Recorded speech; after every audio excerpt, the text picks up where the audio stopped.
Hey everyone, it's Justin coming to you for 5 Minute Friday, and we are looking at Psalm 92.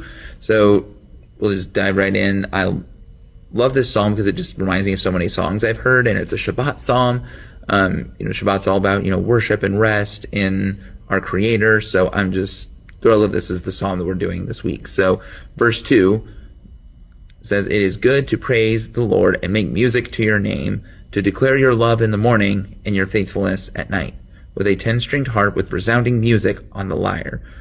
And to me as a musician, I just love hearing these instruments being specifically used in this psalm as our praise should be music to God's ears, that it's a lovely, peaceful aroma to God. And that, the 10-string harp being used here, I think of a string vibrating, that it resonates and it has this, you get the sound because of the vibrations of the strings on this instrument, and it is just, and that's what produces this beautiful noise. So I like to think that that's how our sound and our praise and worship resonates with God, and He wants to hear that. So to have that picture being used here as a worship is just always been beautiful to me. So verse 5 goes on to say, "For you make me glad by your deeds, O Lord. I sing for joy at the works of your hands. How great are your works, O Lord? How profound are your thoughts?" And these two verses are such an encouragement to me. Just, everything God does, it's just a marvel. We look at all creation and we look at all the things around us, and we just get to marvel at the hand of God moving in every different way in every situation in our lives, and even just in the everyday creation that we see. And I just love having that reminder that, God's thoughts and actions were so intentional with creation, and being able to see that come across in Psalm 92 is to me one of the coolest pictures to get, that we see God's hand working in many different ways. So verse 7 goes on to read, "A brutish man does not know, nor does a fool understand.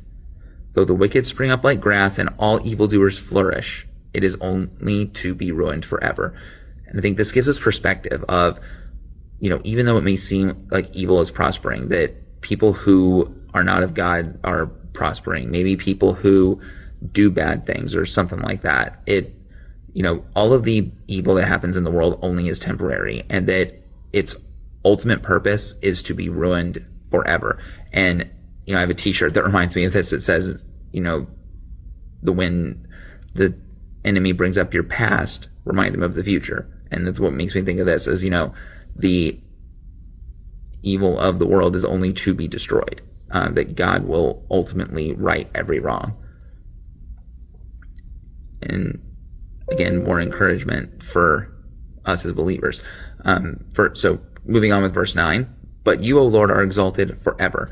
For behold your enemies perish. All evildoers are scattered. But you exalted my horn like that of a wild ox. I am anointed with fresh oil. My eye can gaze on those lying in wait for me. My ears hear about evildoers rising up against me." And to me, again, the beginning of that part is just, God's purpose is the ultimate purpose. Nothing happens without His say-so. Nothing happens without His stamp of approval, essentially. So I think that, reading this psalm is encouraging to know that when there's an evil plan afoot, God is already ahead of it. God is already doing something about it, even before we know what's coming. So we're able to hear what happens and what is on the horizon there, if we're in tune with God. And then this psalm closes out by saying, "The righteous will flourish like a palm tree. He will grow like a cedar in Lebanon. Planted in the house of the Lord, they will flourish in the courts of our God. They will still yield fruit in old age. They will be full of sap and freshness. They declare, 'The Lord is upright, my rock. There is no injustice in Him.'" So I think we have to remember that God's plans are always good.